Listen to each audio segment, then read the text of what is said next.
bespoke props and costumes and weapons, and then you walk onto the sets. Yeah. And the sets are just the most spectacular sets. I mean, we had, city blocks worth of sets with a working harbor. We have a whole village built. We have, and season 2, I can't say anything about season 2, but it's more.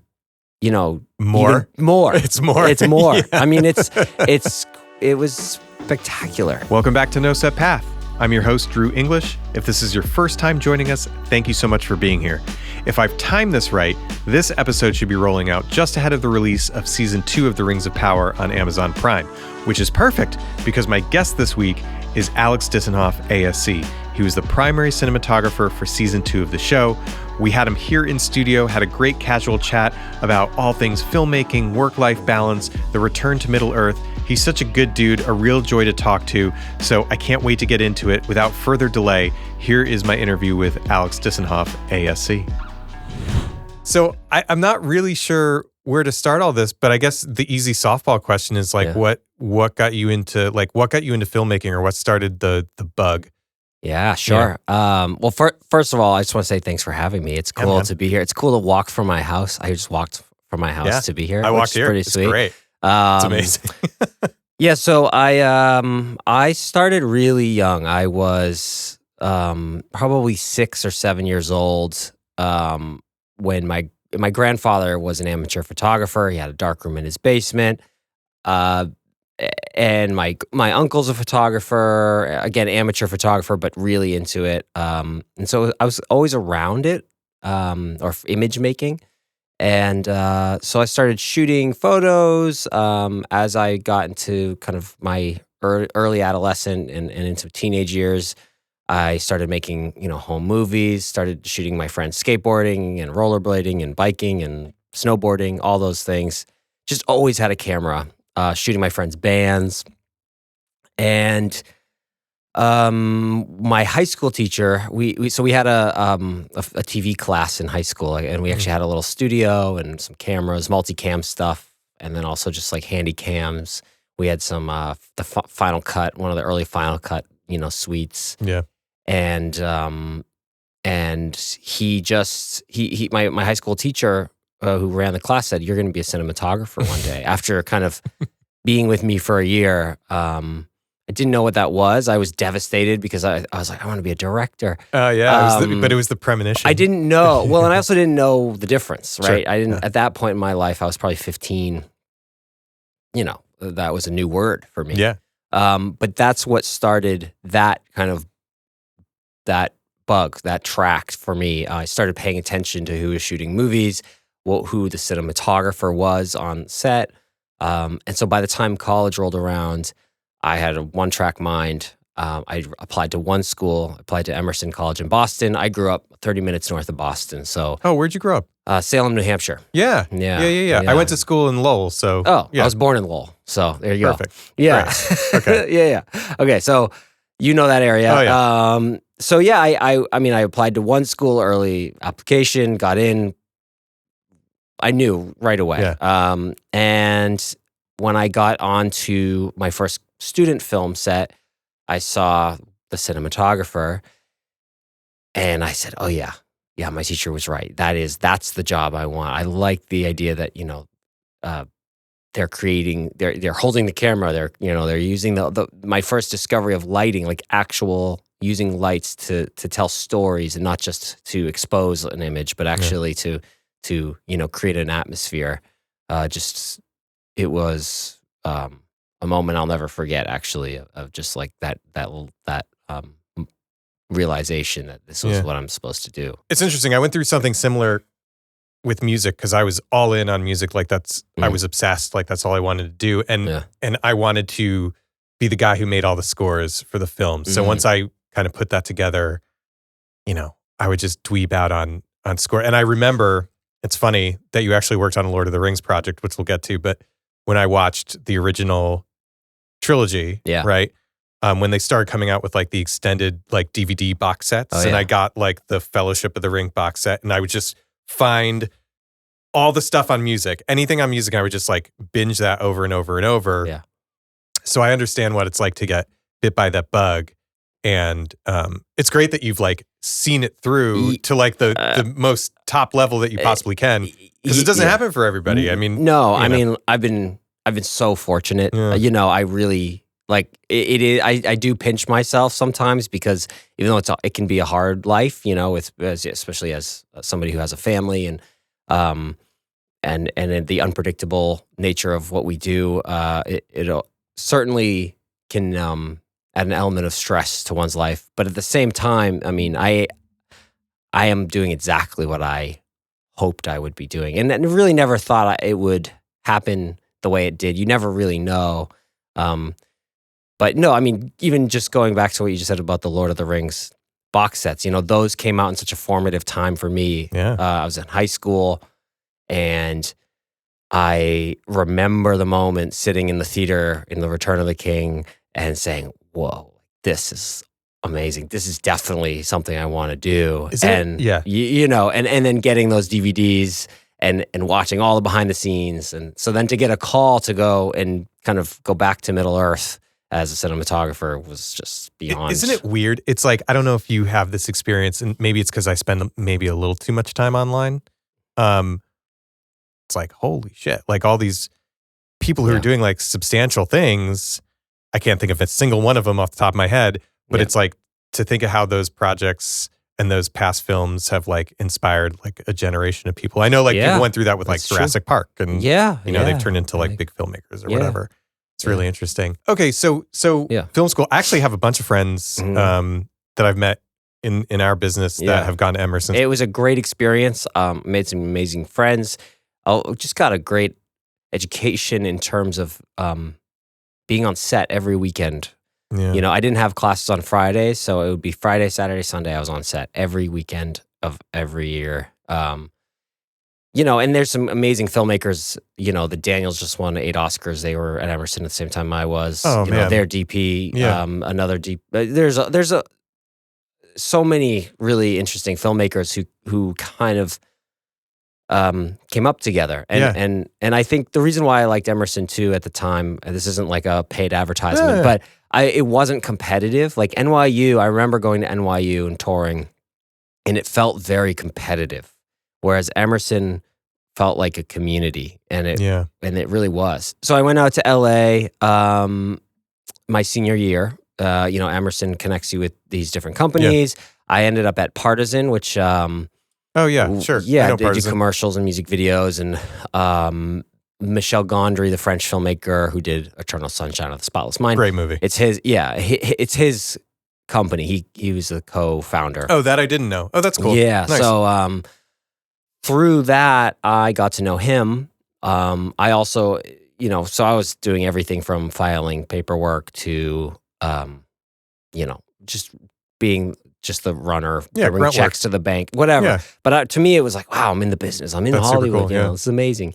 And I was also shooting what I could on the side. So I had done a music video in college that I had been nominated at Camera Image for. That was my first thing I did, which was pretty crazy. Dude, that's wild. Yeah. So for people listening who don't know, or maybe don't know, Camera Image is a film festival that like specifically celebrates cinematography. Yeah. And that it's like a huge honor to have something there, and to have it when you're in college is like... It was my first thing I had ever shot, which crazy. is pretty crazy. That's super crazy. And so that was a whole different experience, getting flown out there and having one thing on my reel. It was kind of funny. But so I had that, and then I did a little tiny movie with my friends who are still some of my best friends. I think we made the whole thing for $120,000, but it went to South by Southwest. Nice. What movie? It's called Funeral Kings. It's great. It's a fun little dark comedy starring like 3 teenage altar boys. It's really funny. But you know, we did it for nothing. It was a bunch of friends from Emerson actually, and so I was doing those things. And I was interning for Michel and his company, and that kind of one thing led to another. I started shooting some small music videos for him on a Bolex or running around LA. And eventually he had this little movie For him, it was a little movie. It was like $3 million with all real teenagers from the Bronx. They were part of this arts program, and it was going to be shot in a very documentary style on a moving city bus all around the Bronx. And he was looking for a collaborator who could kind of relate to these kids a little bit better. You know, he was middle-aged Frenchman. Yeah. These kids were all like 15, 16. And his producer said, well, maybe you should hire Alex for this movie because he's basically their age. I was 24 at the time. Yeah. Long story short, he did. We made the movie. It was really difficult, but really rewarding. I learned a lot. And it opened the Director's Fortnight at the Cannes Film Festival when I was 25. And so that was my second movie.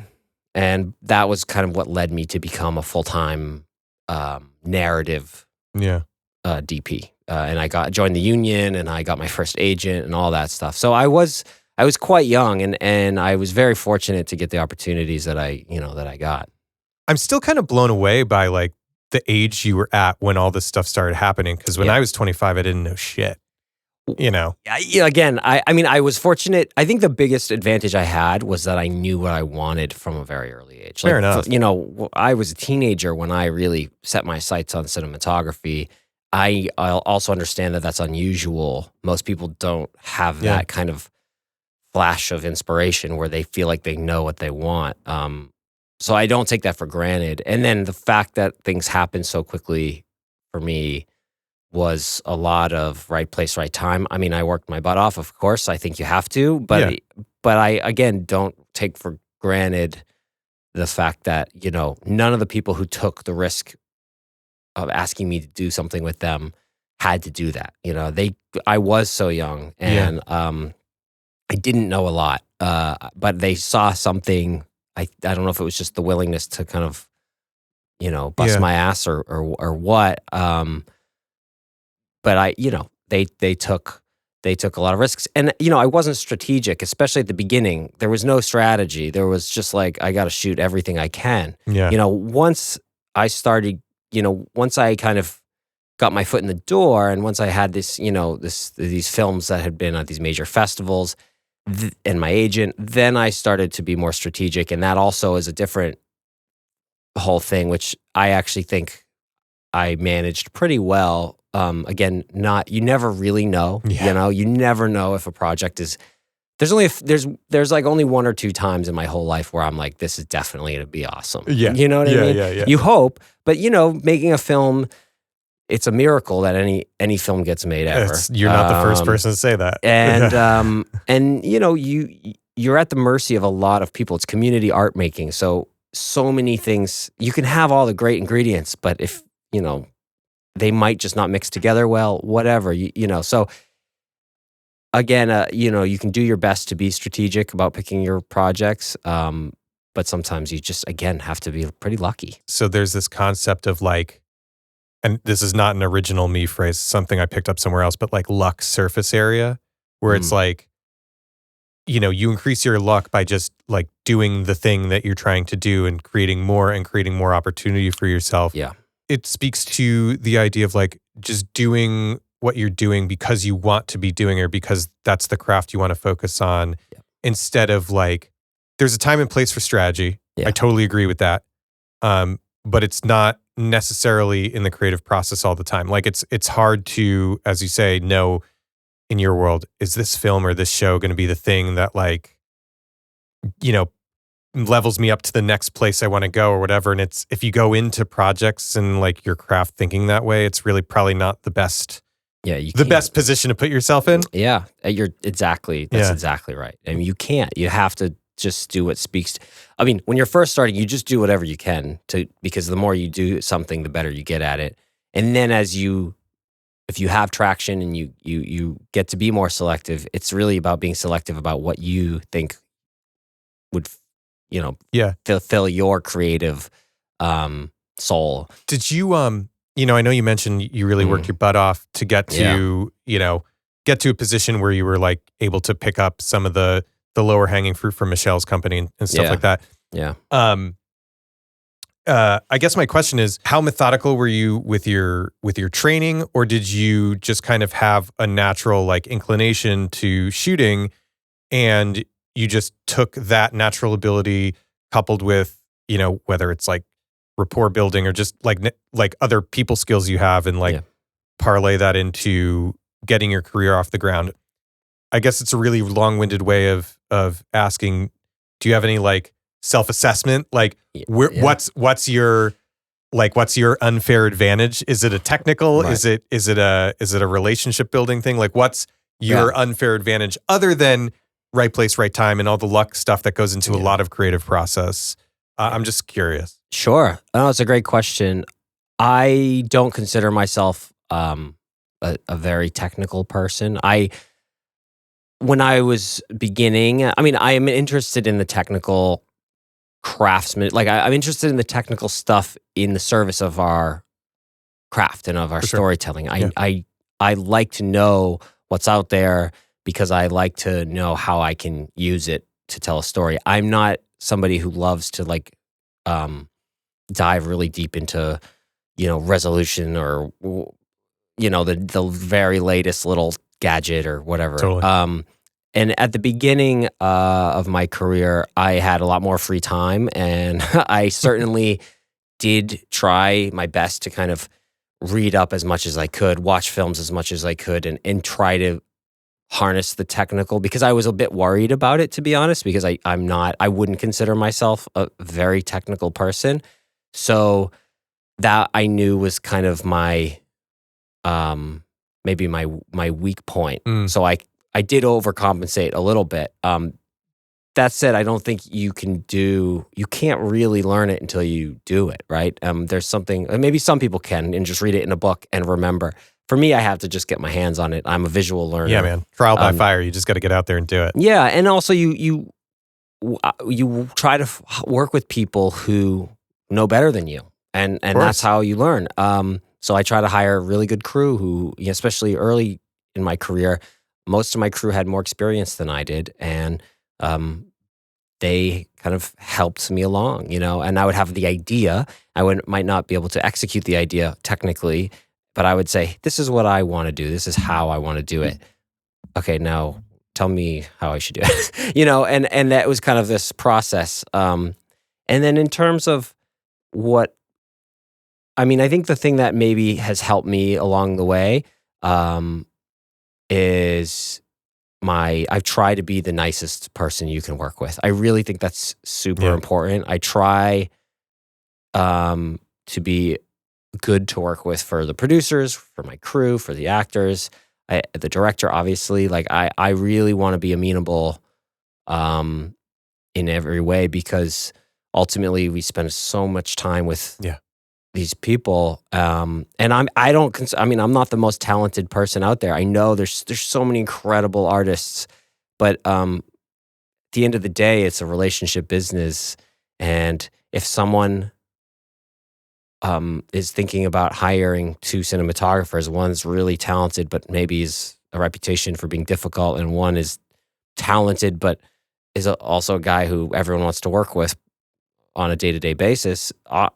Nowadays, at least, I don't know, maybe 20 years ago it was different, but nowadays people want to work with people who are nice. If you put a person that has like a big ego in that chair, it doesn't necessarily do any favors for the whole vibe of the crew. Yeah. You know, I think you and I are similarly disposed in the sense that like I said, I'm not the most technical person. And oftentimes I'll be put in the DP seat with people who are more experienced than me in whatever camera we're using or whatever.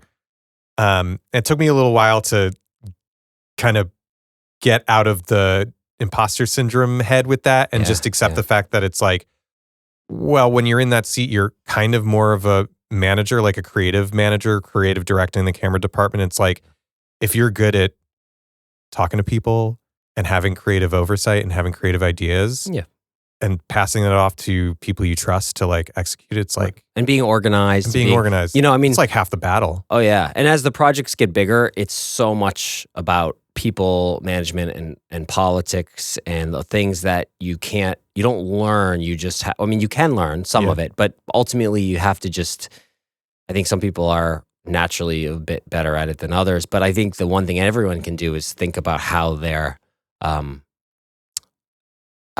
coming off and how they're treating other people. I think it's the number one thing. And that's to say, you're not necessarily giving up your creative, it's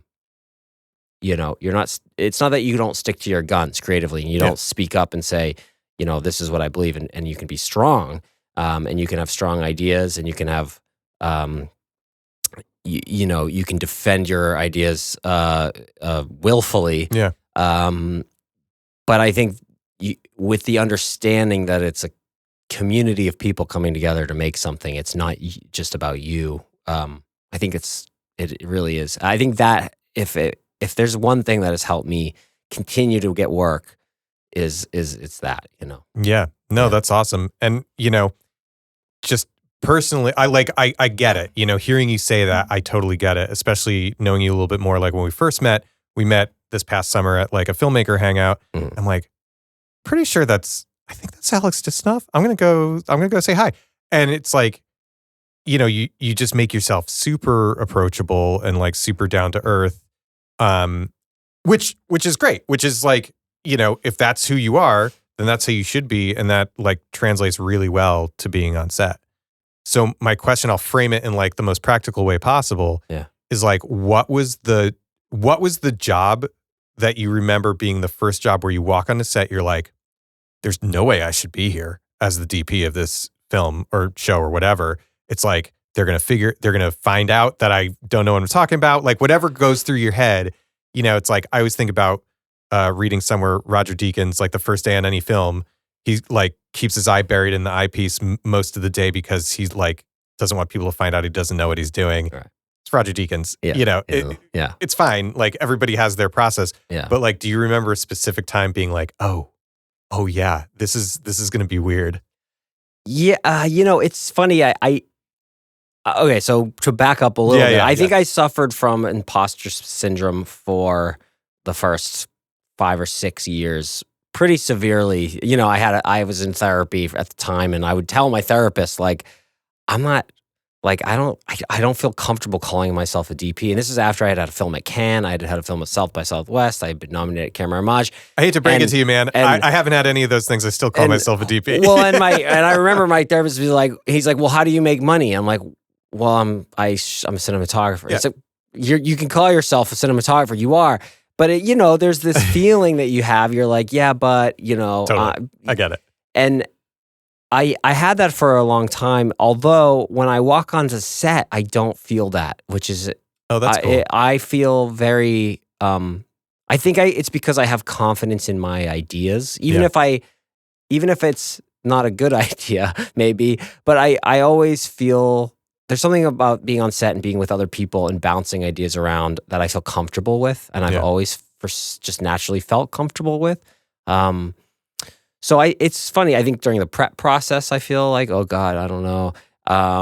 But once it's like boots hit the ground, I feel a little bit more comfortable. And then I think the thing that kind of broke me out of the imposter syndrome was I did this movie called Fishing Without Nets, which was a Somali pirate movie from the perspective of the pirates. Oh, interesting. And that was my next project really after Michel's movie. Yeah.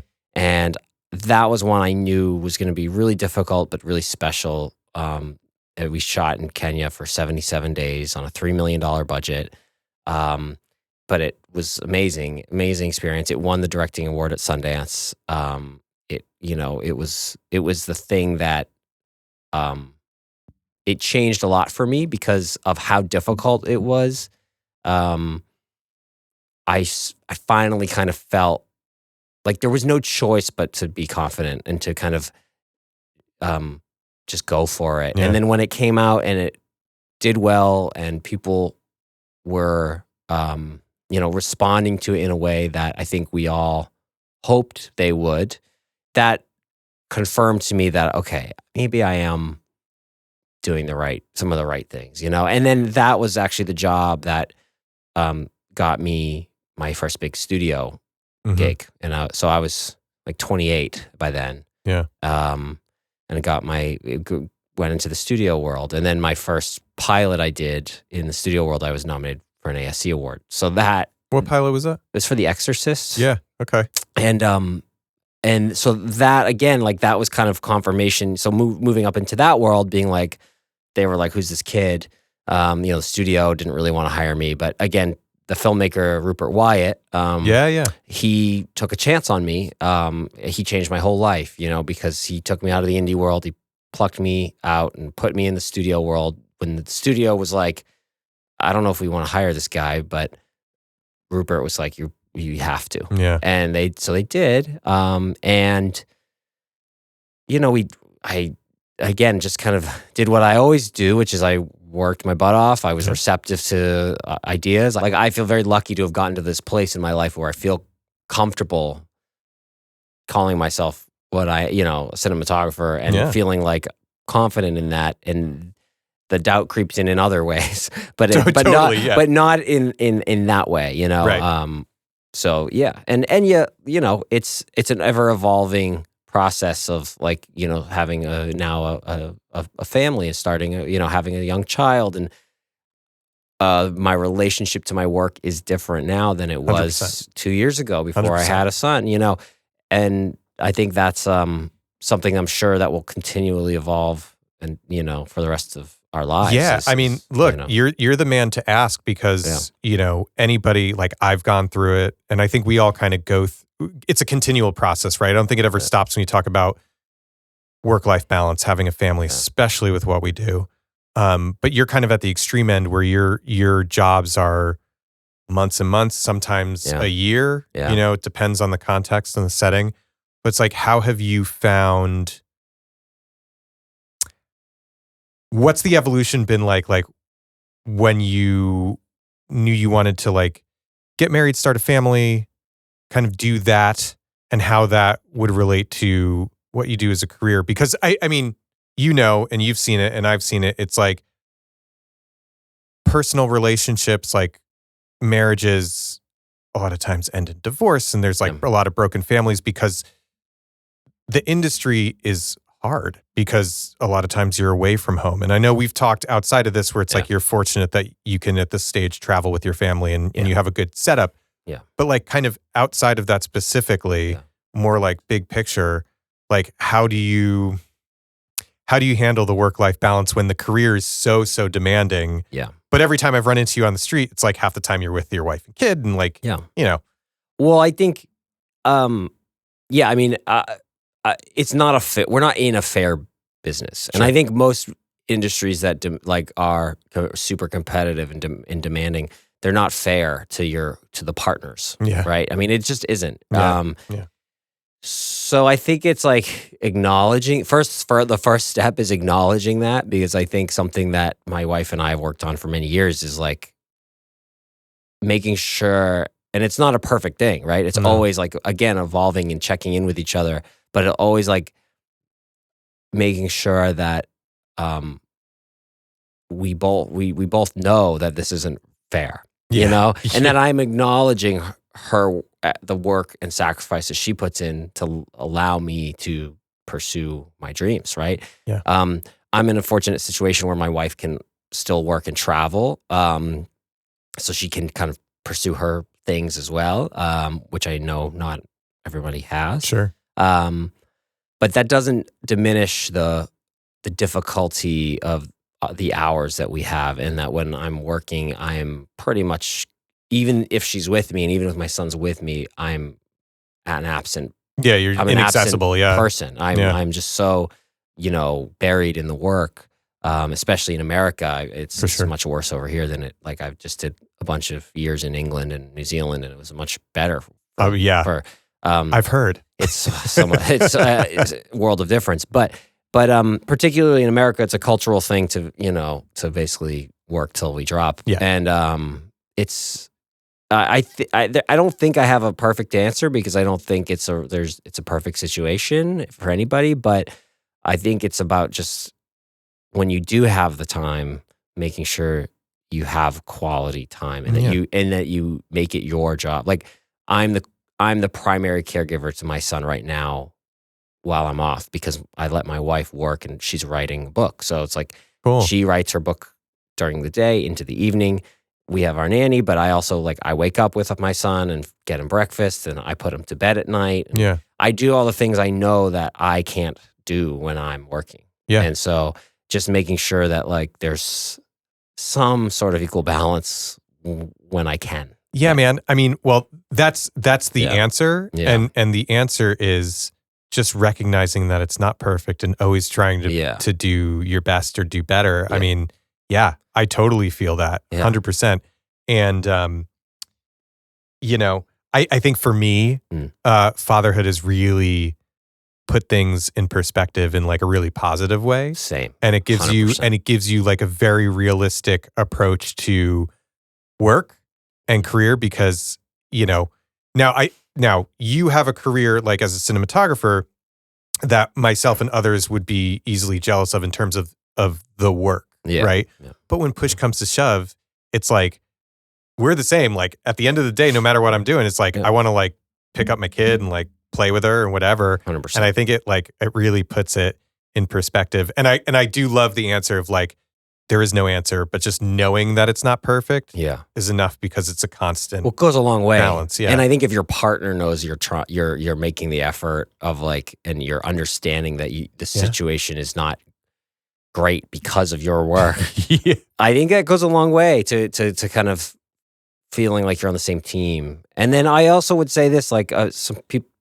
the jealousy thing and all this. I think everyone feels that, no matter how high up on the mountain you are, because there's always going to be someone better. There's always going to be someone doing whatever, So I think that having a kid has really helped me in that respect, because you just remember at the end of the day, what's actually important. Oh man, I didn't get the thing I really wanted to get, but you know what?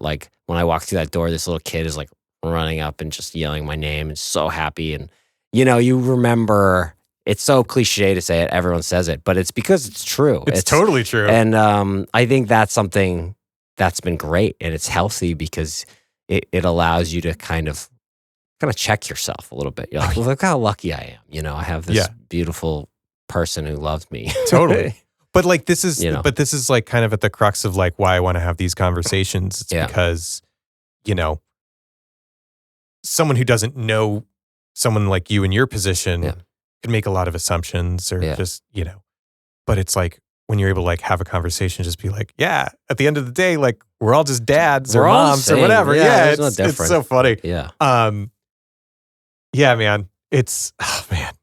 Parenthood's a wild ride. I was having beers last night with another filmmaker buddy over at Rough Draft, and we hadn't caught up in a while. And there was some kid having a meltdown, just a tantrum. And he was all wigged out. He looks over at me. He's like, "This is nothing to you, right?" It's I'm it rolls right off my back. Kids screaming, and that's fine. Yeah, whatever, no big deal. Oh yeah, you learn to laugh because you're just they're so irrational and ridiculous. No, you're just I mean, it is what it is. Sometimes you want to jump off a building. Oh yeah, but for the most part, it's just it's great and it's funny and it's and they are funny and so that's a whole nother. I mean, avenue for anybody listening who is not a parent or considering parenthood, you can't make it up. It's every time you get right up to the point where you're ready to lose your mind, your absolute breaking point, and then your kid will do something where you're well, this is fine. Yeah. Everything's great. Yeah. Oh yeah. Too funny. It's the wildest ride of all, I mean, literally. Forget about filmmaking. Literally. It's the wildest ride of all. So I'm curious how the ASC thing happened because am I right in saying you're still the youngest member of the ASC? Yeah. Look at you. So yeah. It's American Society of Cinematographers, if people don't know. Yeah. Yeah. So I think it goes without saying, anyone who knows the cinematography world, it is kind of the ultimate honor to be able to be a part of this society. I was not something I was not expecting, especially at the age I was at when I got in. I was hoping maybe someday when I was, 40s or 50s or whatever, I'd maybe would compile a body of work, that would, be good enough to join. But I did a project. I was nominated for an ASC award, which kind of put me on the radar of some of the cinematographers in the ASC. And then it just happened one day where a member, James Whitaker, who's an incredible cinematographer, he approached me and was like, why aren't you in? You've been nominated. And I was like, I don't know. I don't really know how it works. And how do I answer that? And but he was so kind, and he kind of spearheaded this effort to have other members write me letters of recommendation. And I went through the whole process. It's a very in-depth process. And was fortunate enough to be accepted in, and it's been, it's hard to put into words. Someone who's been reading the magazine since they were 18, knowing that there's only been like 900 something members since 1918, something like that. To be a part of that legacy is really something I don't take lightly. It's amazing, and I think as a young filmmaker, still, I think that having those letters after my name, they don't necessarily get you jobs or anything like that, but what they do is they get you access to other filmmakers who might not take you seriously otherwise. If I email, it's like putting PhD at the end of something. Like I've emailed some of my heroes asking a question or whatever, and I think that if it was just Joe Schmo, they may not know it to take it seriously. But if it's Joe Schmo ASC, all of a sudden they're like, okay, we're part of the same fraternity, we're part of the same family. We understand that this is I'm somebody who has had some sort of legitimacy in my career. So yeah, I mean, there's so many. It's surreal. I mean, it's surreal still. I mean, it's certainly surreal. But it's an amazing organization. That their focus on education and continuing the craft and kind of pushing the craft, and then also preserving our history is really special and really important, and sits in a unique place in the film industry, because it is I believe it's the oldest of all of those, of kind of all the I don't know what you call them, clubs. Well, it's interesting because I feel like, and maybe I'm not thinking through this enough, but just right off the top, it feels like there's not a lot that's protected in the film industry. Having something like the ASC that I don't think a lot of other legs of the film industry have, is it kind of offers this like preservation, like you said, preserving that side of the craft, which I don't necessarily think exists in a lot of ways, though I may not be correct in that thinking. No, I think you're right. I mean, there are there's other like, branches of filmmaking that have their own unique groups, but what makes the ASC special is that it's really focused on education and passing down kind of the legacy of cinematography from one generation to the next generation. It's once you get in, you really understand how important that is to the society. I mean, and I think we all know as filmmakers, like the magazine has been the Bible for so many filmmakers, not just cinematographers, but directors, editors, actors. Shows up at my door every month. I mean, and that is the legacy of education and of, kind of peeling back the cover on how people make movies. And there's, you go back in the archives and it's incredible. It's an incredible resource because you see how people made movies, 70 years ago, 80 years ago, 90 years ago. I mean, they celebrated their 100th year recently. I mean, and there's nothing like that in the film business. And I think it's really important. And so, to be a part of it is something that I'm really grateful for. And I I like being able to participate in it as Yeah. well and really help, add some constructive whatever I can do to help. Yeah, it do your along, part. How did Rings of Power like happen? Because I think to like kind of circle back to the beginning where we were talking about inspiration and influence and like Mhm. those Lord of the Rings box sets, and now to like skip ahead a whole bunch of years and now be working on this next incarnation of the Lord of the Rings world. Yeah.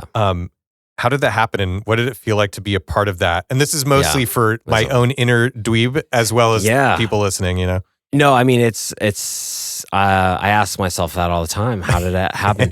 Because I don't really know, but I'll say this.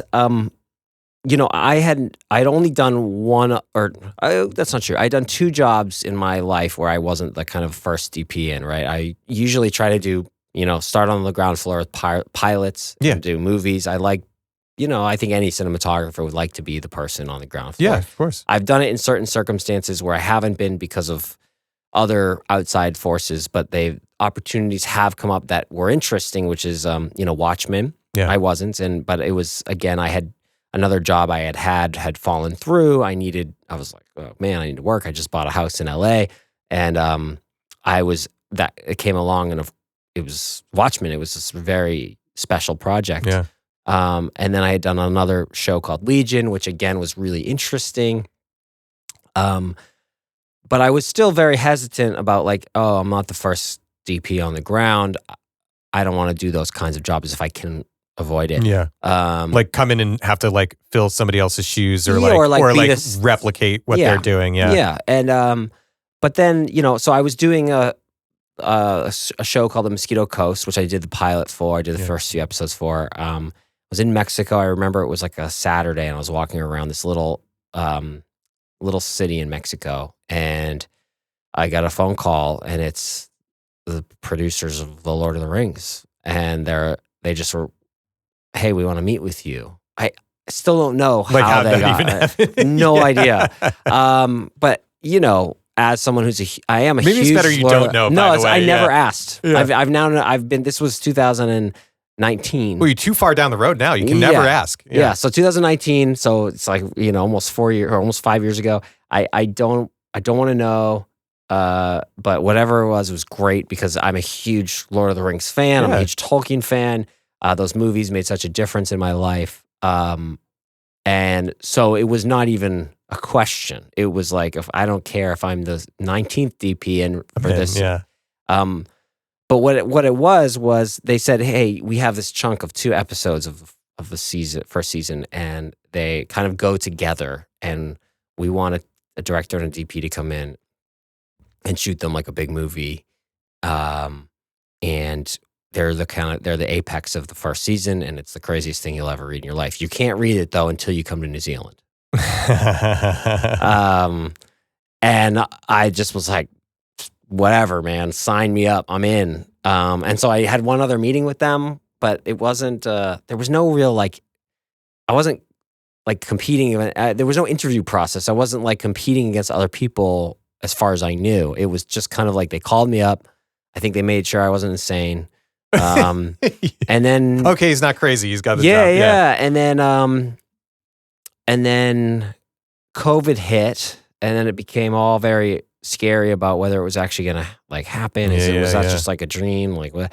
And about a year later, I left for New Zealand. It was the January 2021. So my wife and I left for New Zealand with our dogs for like 7 months or 8 months or whatever it was, and we hit the ground running there, and it was the most incredible experience of my life. Still, I mean, it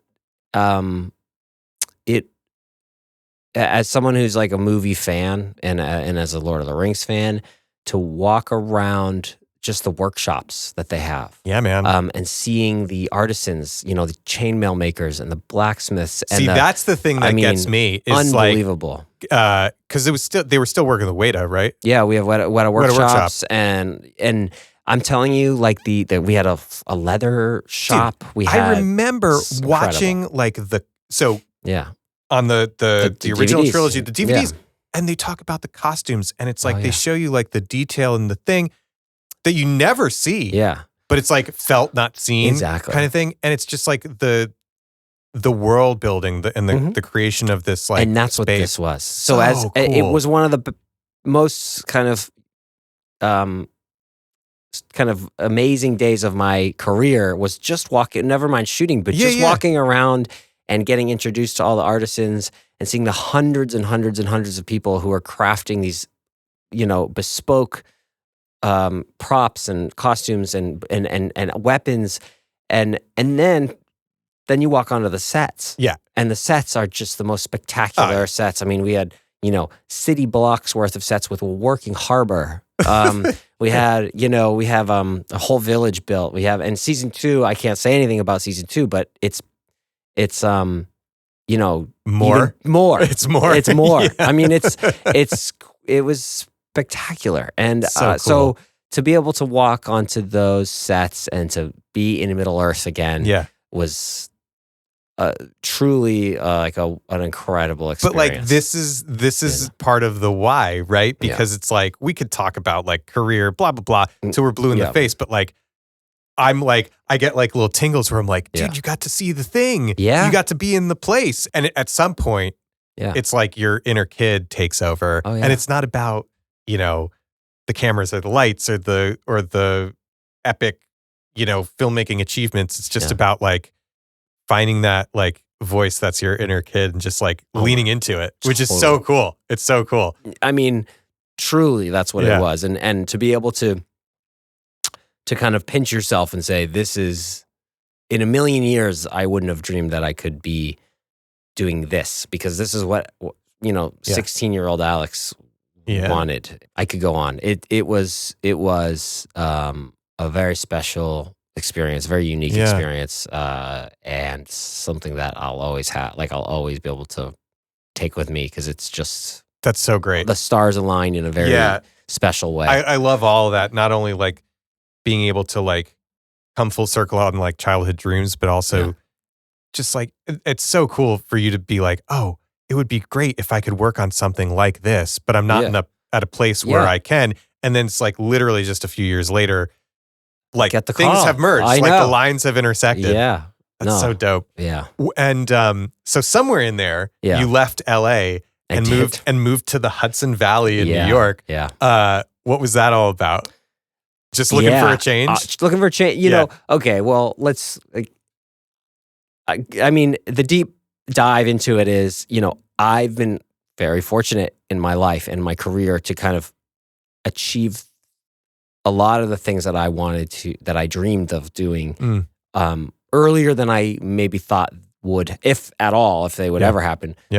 Which allowed me to have a bit more freedom in my choices in my personal life. So, I was in LA for 11 years. I love LA in many ways. I have my best friends in the world live in LA still. But I met my now wife.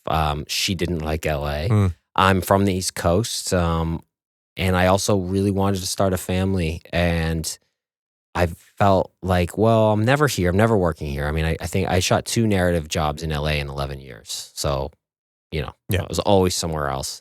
I didn't necessarily want to raise a child in LA. Fair enough. Just didn't feel like the place.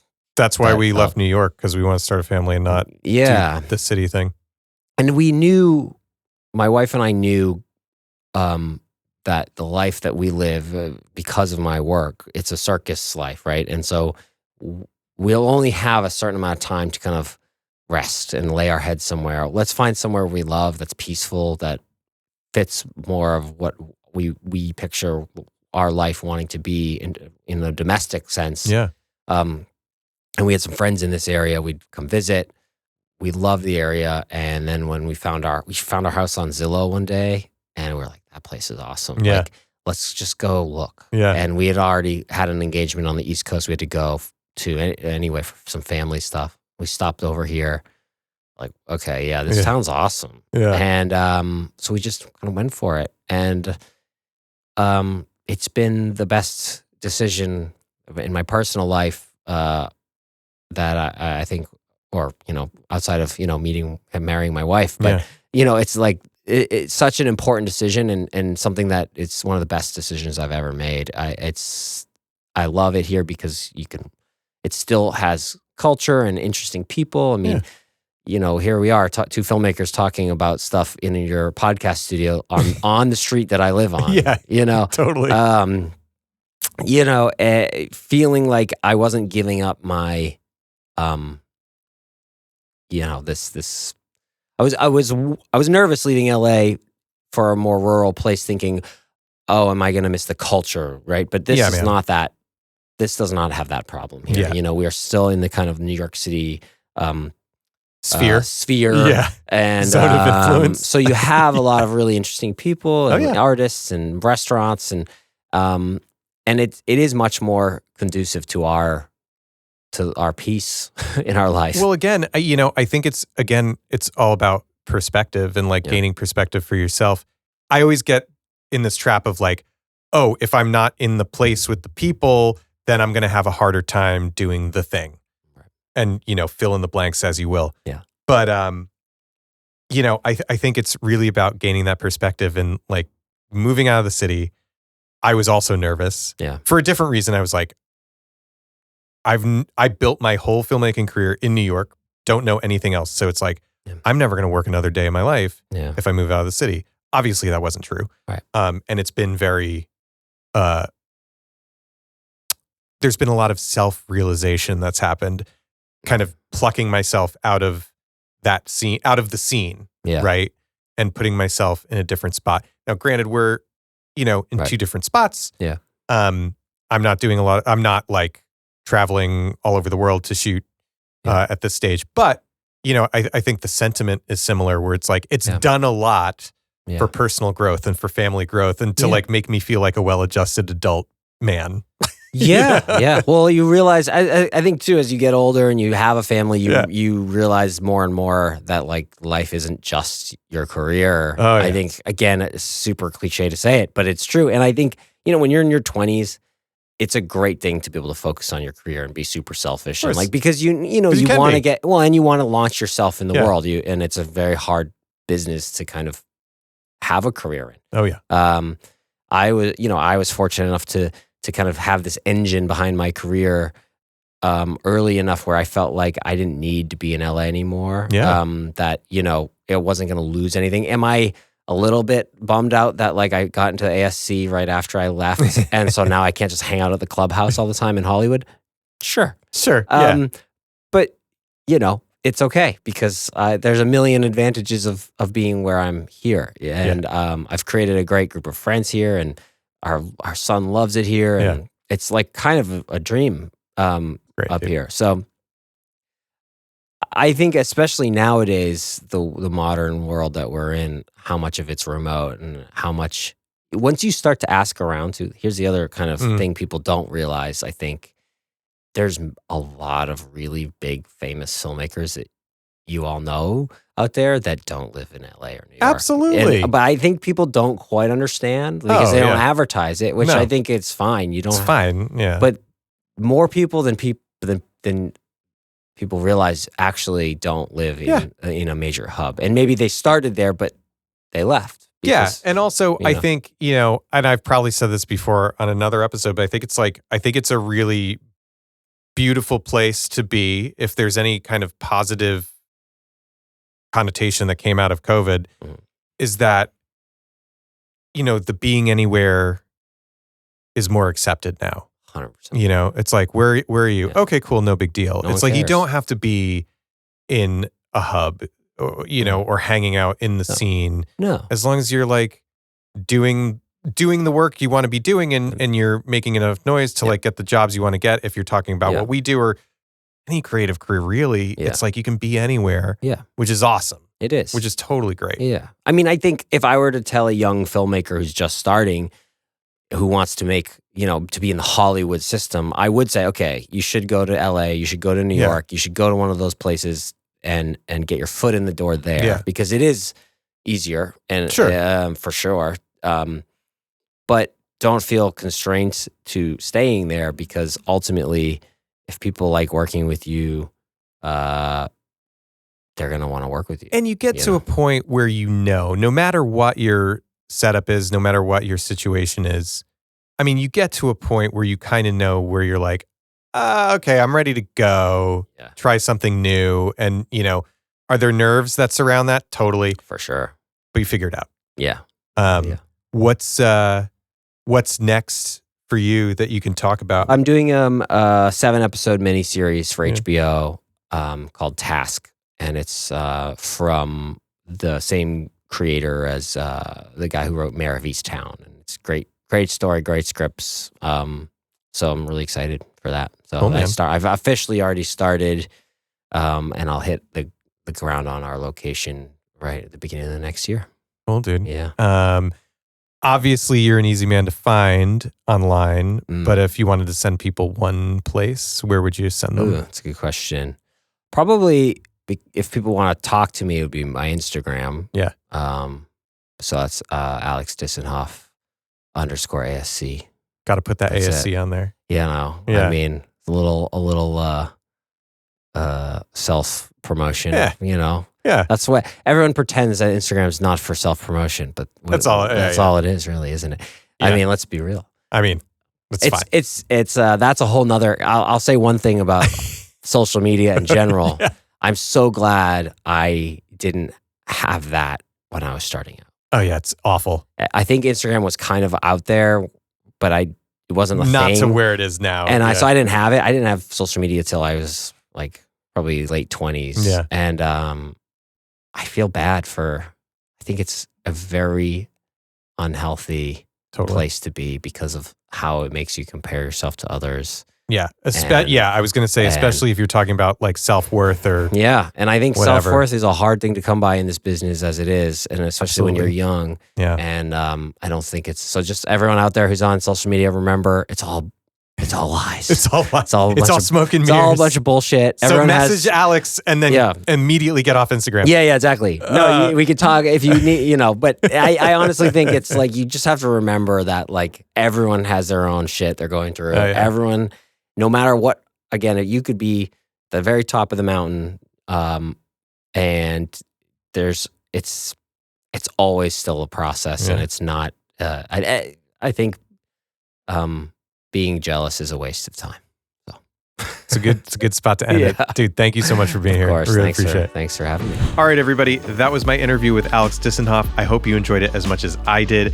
I'll be sure to put at least a link to his Instagram account in the show notes for this episode. But all you need to do is look him up on IMDb. He's a beast. As always, a 5-star review on Apple Podcasts, Spotify, or wherever you get the show is greatly appreciated. And if you're watching on YouTube, a thumbs up or subscribe helps us out there as well. You can learn more about the show at nosetpath.com or on Instagram at nosetpath podcast. And you can find out more about me, your host, Drew English, at drewenglish.com or on Instagram at drewenglish with 2 H's at the end. Okay, that's it for this one. More to come in the future, and thanks for being here.